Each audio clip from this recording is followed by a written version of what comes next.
Carol raised her glass. Crystal rang sharper than the oven fan. Peter slid his phone beneath a napkin, the glow leaking faint blue. Mark stabbed turkey with his fork and laughed into his own plate. Tracy fixed the strap of her bag, eyes locked on her screen. The timer clicked once. I heard it. They didn't. The Walmart receipt stayed open on the counter, date printed dark. They had wine poured into crystal. I had grease burned into sleeves. They had polished plates.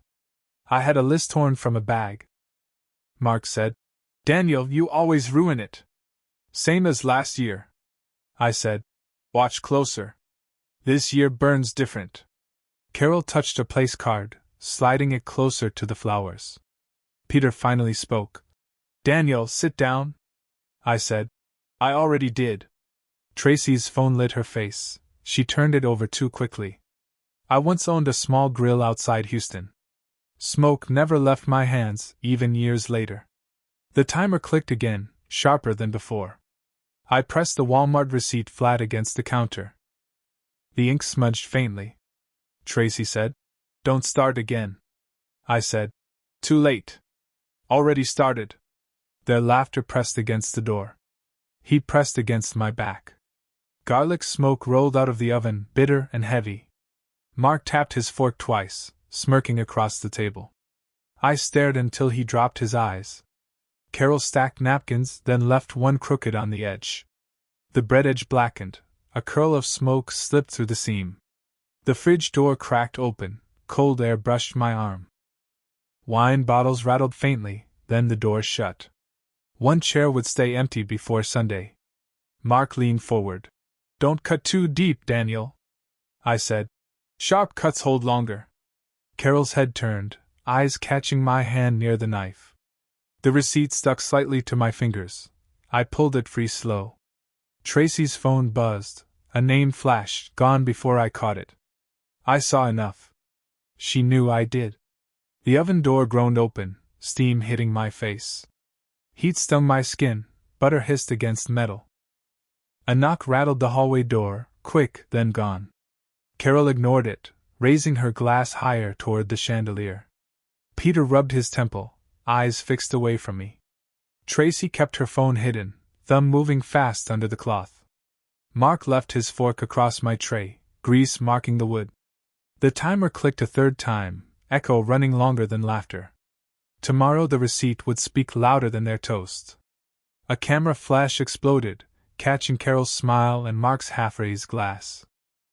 Carol straightened invitation cards, leaving mine turned face down. Peter stayed quiet, hands locked on his watch. Tracy leaned closer, her shoe tapping once against the floor. She said, "Don't embarrass us." I said, "You did that already." The timer screamed. Smoke spilled from the oven seam. Wine dripped down the cloth, staining red across my hand. The receipt bled darker, edges soft with damp heat. The knife slid from the board, hitting tile hard once. The tile rang, then stayed quiet. The receipt lifted at one corner, as if breathing. They didn't hear it yet. The line at 7-Eleven stretched past the freezer doors and coffee pots. The C cashier sign blinked red, loud against the gray screen. The cashier raised her voice, too clear for a crowd this size. She said, "Card declined. Daniel Cole. Try again." My name landed harder than the total on the frozen display. The receipt printed void, then curled halfway before tearing crooked. Two teenagers behind me laughed, one too loud, one into his phone. A man near the chips reached down toward the torn receipt. I bent faster, hand closing before his fingers touched the paper. He pulled back, eyes rolling, muttering as he grabbed his own bag. The receipt edge smeared, wet from the tile, ink bleeding faint. Carol texted, "Pick up more napkins. We need them." I typed, "Already on the list." She wrote back, "Take more anyway." Peter called seconds later, voice clipped. "I can't transfer now." I said, "Of course. I'll manage." He ended without a goodbye. The cashier waved me aside, impatient with my pause near the register. She said, "Next customer." I moved slow, clutching the receipt tight, refusing to release it. The Ford keys dug sharp into my palm when I shifted bags. Grease seeped from the thin plastic, leaving stains across my sleeve. Coffee in a cracked cup steamed bitter and thin against my lip. By Sunday, this paper would count louder than their crystal glasses. Mark had left a voicemail before dawn. His voice dragged. Don't forget the right stuffing. He laughed at his own joke, then cut the line short.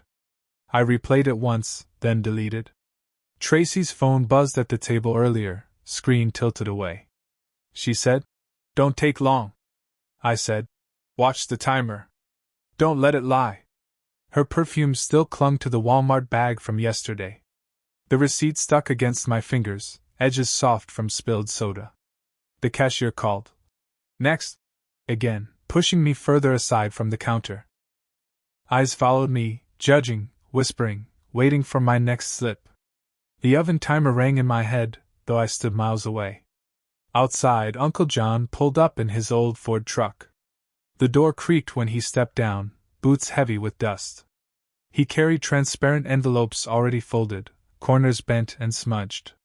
Grease marked his thumb across one flap, leaving a faint print. He looked at me too long before handing them over. He said, "Keep copies safe. Originals separate. Don't trust anyone, not even me." I said, "I won't." He leaned closer, voice low. "She's not as quiet as you believe." Then he shoved the envelopes forward, creasing one hard against my chest. The air reeked of gasoline mixed with fried food from across the street. The plastic handles cut deeper into my hand, sharper than their weight. I slid the torn receipt inside one envelope before closing it tight. One signature would turn this slip into something heavier than glass. Later that day, Tracy avoided me, eyes locked on her glowing phone. Carol shifted forks on the tablecloth, never looking my way. Peter pressed his hands flat, silence heavier than any word. Mark smirked. "Did you even get it right this time?" I said, "Check the bag." The timer on my watch beeped once, sharp against the room. The envelope bent under my grip, corners widening. The Ford door slammed shut, echoing down the empty driveway. The receipt kept breathing inside. The timer beeped again, though no oven was near. The county records office smelled of toner, dust, and old carpet. The ticket machine spat out my slip, number 42 printed bold. My mother Carol and my father Peter walked straight through the glass door. They didn't pause at the line, didn't glance toward the crowd. My brother Mark followed, phone high, grinned sharp against the silence. The screen above blinked my number, ignored by everyone but me. I sat along the wall, the old receipt stiff in my pocket. The clerk called. 42. Flat voice, barely raising her head to meet me. I placed the folder down, edges bent from heat in the truck. The first stamp landed, metal clack carrying over fluorescent hum. Toner smeared black across my thumb, ground into the nail. By next month, this stamp would weigh more than their crystal. Tracy stood near the door, thumb on her glowing phone. She said, "Don't drag this out." I said, "It's already dragged too long." Her perfume hung sharp in the stale paper air. She avoided my eyes, watching Carol's reflection in the glass instead. The clerk slid copies back, still warm from the machine. I squared each page, lining names with dates in strict order. The stapler jammed once, teeth grinding before punching through the paper edge. The receipt pressed harder against my thigh, ink bleeding into cloth. Carol adjusted her purse strap and quickened her pace past me. Peter said, "This won't end well." I said, "It already ended." Mark tapped his watch, smirk fixed like it belonged there. He said, "Still slow, Daniel?" I said, "Still faster than you." The copier groaned again, glass slammed, another sheet slid into the tray. The ceiling lamp flickered hot, smell of burning dust sharp in my nose. The clerk marked the time code, 11:36 a.m., pressed the stamp hard. One more date would silence their holiday toasts. At the UPS store, the notary pressed seals onto new envelopes. The tape gun snapped, glue smell burning sharp against the air. The box sagged once under its weight, tape holding weak at one edge. A man near the counter raised his phone, angle too deliberate. The shutter clicked louder than typing, red light blinking once. The clerk's eyes stayed too long, shifting away only after delay. I slid the receipt on top, paper edges damp and curling. Carol passed in the corridor, steps quicker, gaze locked far ahead. Peter held the door wide for strangers, not for me. Mark brushed hard against my shoulder, grease staining the edge of my sleeve. He said, "Try not to ruin the paperwork." I said, "Already ruined." The box bent the receipt inside, corners folding under its weight. The last stamp echoed louder than any toast they'd ever made. The hallway light flickered again, buzzing hot before settling low. By Sunday, these copies would cut sharper than their glass. I carried the box outside, tape seemed rough under my palm. The Ford keys rattled in my pocket, scraping hard against receipts. The truck door groaned when I pulled it wide open. The box hit the seat, mirror above rattling from impact. The receipt slid half out, ink spreading black across the fold. The lock clicked once more, but no footsteps followed. The cardboard groaned like breath. Then the watch timer beeped once, too close. The silence after pressed heavier than the box itself. The DMB line bent along taped squares, floor worn thin by years. I held ticket number 88, paper damp against my palm. My mother Carol and my father Peter walked straight past the counter. The rope lifted, clerk nodded, they moved without waiting for a number. My brother Mark trailed behind, phone high, grin wide, voice loud. Everyone in the room saw the gap. Nobody said a word. The chair edge cut into my back, plastic heated by the vent. The receipt corners rubbed my thigh, softened by sweat through cloth. The speaker barked. 88. Voice already tired, eyes sliding past me. I pushed papers under the scratched glass, reflection broken across the pane. The stamp hit once, ink deep, clerk glancing toward Carol inside. This stamp would stay longer than their applause.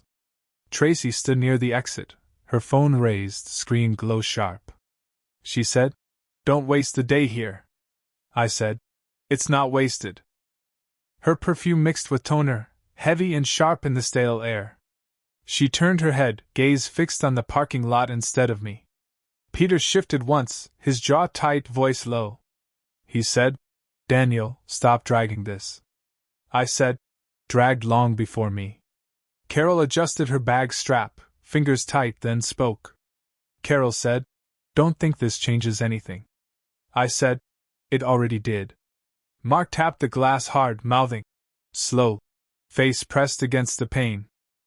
The machine buzzed, another slip sliding out with 217 stamped bold. The ceiling lamp flickered, smell of dust and heat sharp. The clerk shoved papers back, seal pressed, eyes already on the next. One seal would outlast their holidays. At Wells Fargo, the line moved slower, each name called too loud. The printer spat receipts, tape rolling warm into the bin. The cashier said, "Cole?" Voice louder than needed, eyes fixed on me. The man beside me asked, "That your name?" I folded the slip fast, ink smearing dark across the fold.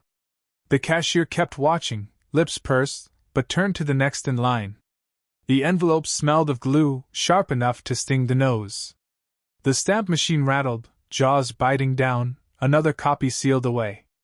Uncle John waited near the exit, clear folders under one arm. He said, "Keep originals separate. Never let them touch." He glanced over his shoulder once, lowering his voice further. He said, "She asked me first, you know." Then he handed the folder, grease prints marking the plastic edge. The pause after his words lasted longer than the words themselves.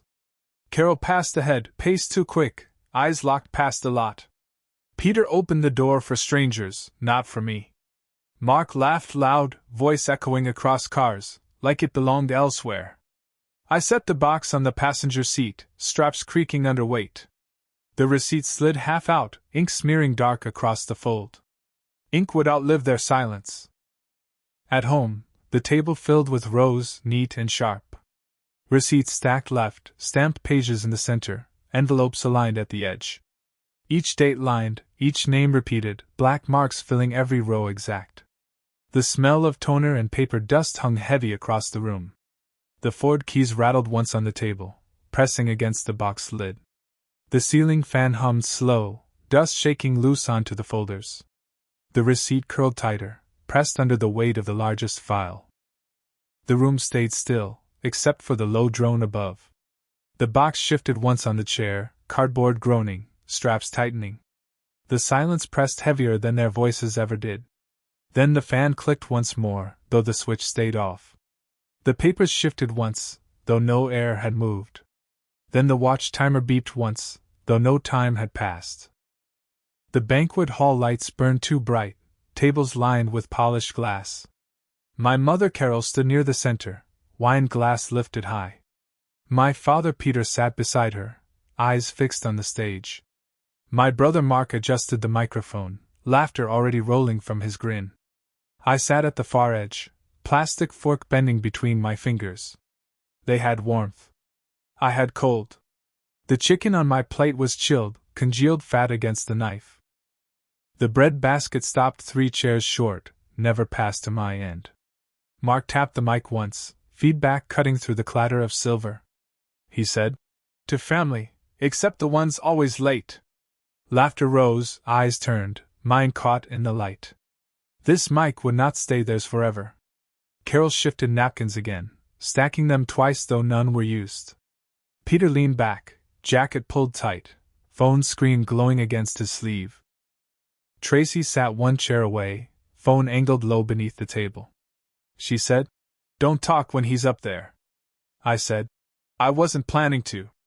Her perfume cut through the smell of overcooked beef, sharp and sweet. Mark paced the stage, voice louder, jokes cutting deeper each pass. He said, "Daniel still thinks receipts mean success." The crowd chuckled, glasses clinked, heads nodded without knowing why. The folded receipt pressed against my palm, corner stabbing skin through cloth. The ink smudge grew darker, lines sinking into the crease. One day that line would be read louder than his laugh. A guest snapped a photo, flash bouncing off the glass in front. The mic squealed once, Mark laughing over the distortion. Peter coughed, voice rough, words quiet but clear enough for me. He said, "Just let it pass." I said, "It already passed." The servers walked fast, trays balanced high, steam rising for others not me. Carol's hand brushed a knife, straightening it though it stayed aligned. Tracy typed quick, screen glow bright, reflection flashing across her glass. She didn't look at me. Not once. Mark finished another joke, bowed low, sweat shining under the hot lamps. The hall clapped. I stayed still. I pushed back from the table, chair scraping loud against the floor. No one looked up. Not even once. The exit doors opened to the parking lot, night air hotter than inside. I held a 7-Eleven cup, ice melting, water dripping down my hand. The Ford keys rattled in my pocket, cold metal cutting against my leg. The highway hummed outside, trucks shifting gears past the hotel wall. The air smelled of asphalt and gasoline, sharper than the food inside. The phone buzzed once in my pocket, Tracy's name across the screen. I let it buzz again, then pressed it still against my chest. Tomorrow the buzzing would not stop. I stepped back inside, noise louder now, glasses clinking, forks scraping. Mark still held the mic, voice stronger, sweat dripping across his tie. Carol whispered something to Peter, eyes sliding past me to the wall. Peter nodded once, words swallowed before they reached sound.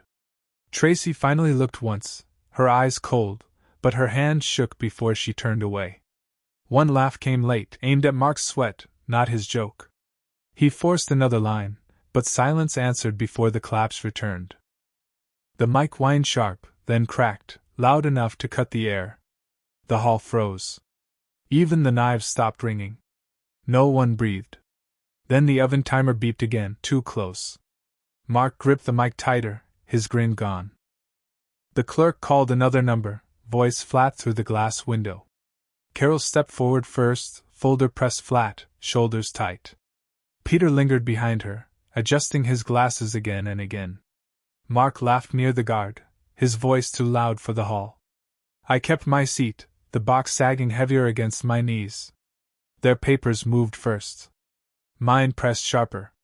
The beep above sounded once more, the red light blinking steady. Receipts inside the box cut ridges across my palm. Tomorrow these stamps would weigh heavier than their glasses.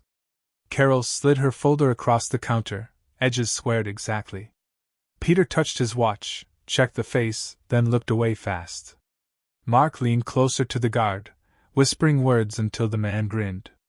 The smell of toner spread stronger, dry and chemical in the air. The overhead fan squeaked once, louder than the clerk's own voice. Tracy stayed by the door, her phone angled down, thumbs moving fast. She said, "Don't stall them." I said, "I won't." Her perfume cut through toner, sharper than before, sweet and bitter both. Her eyes slid past me once, then dropped back to her screen. The clerk called my number. I rose, box pressed tight to my side. Folders stacked, receipts stapled, each marked with ink and date. The clerk flipped one, checked signatures, compared them with typed lines. The stamp struck down once, ink bleeding through the thin paper edge. The glue from envelopes clung sticky against my fingertips, tacky and warm. The judge would not need my voice. Uncle John leaned on the wall, grease still on his hands. He said, "She asked me first, you know." I said, "And you answered?" He smiled once, long enough to mean something, short enough to hide it. Sweat on his grip left smudges across the copies he carried. Mark spoke lower now, voice meant for me alone. He said, "Even your box looks borrowed."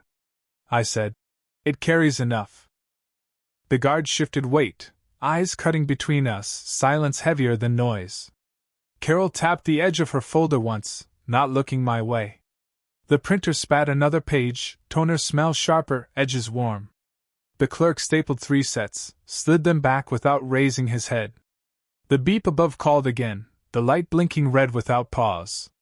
I stacked copies separate, originals locked into clear plastic sleeves. The metal clip on the box dug deeper into my thumb.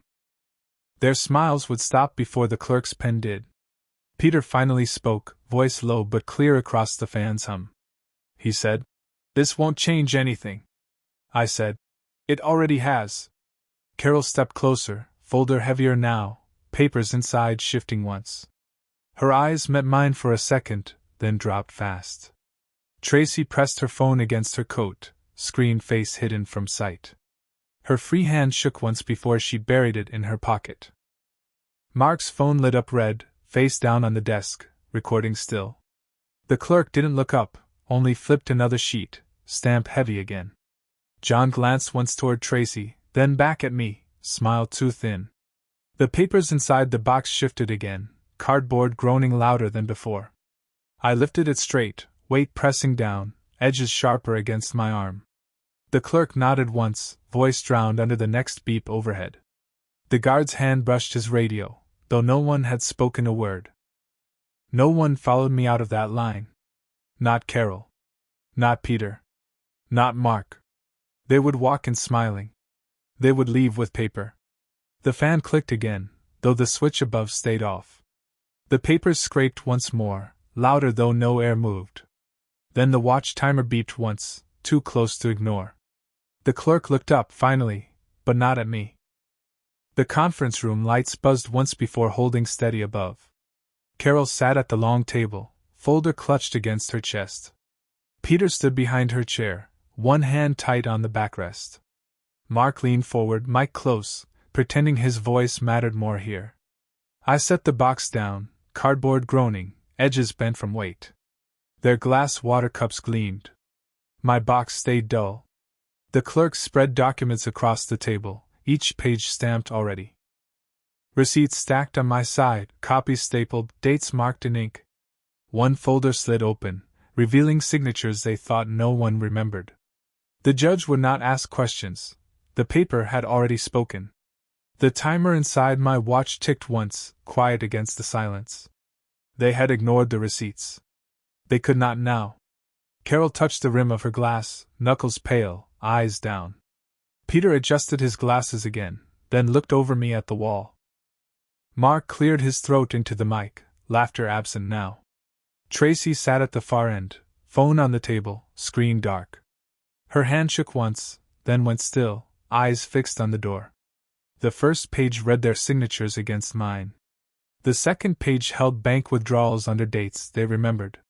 The third page carried copies of contracts no one admitted signing. Each page pressed harder than the last, corners cutting into the wood. The clerk's stapler cracked once, echoed too loud in the quiet. The chair beside me would not stay full tonight.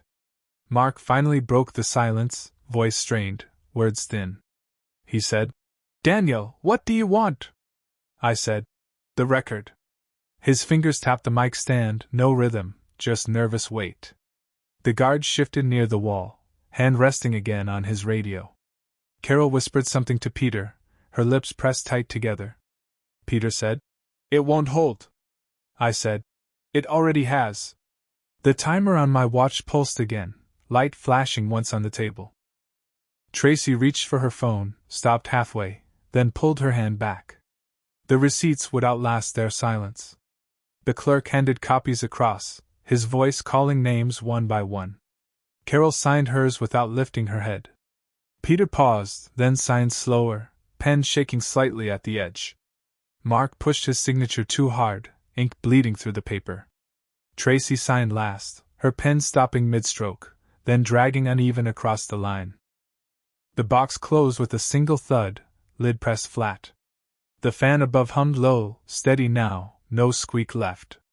The papers inside shifted once more, cardboard groaning like breath again. The guard's radio crackled faintly, though no words came through the line. The clerk looked up, his eyes fixed long, but not at me. The timer beeped once. Enough. No one spoke. The paper already had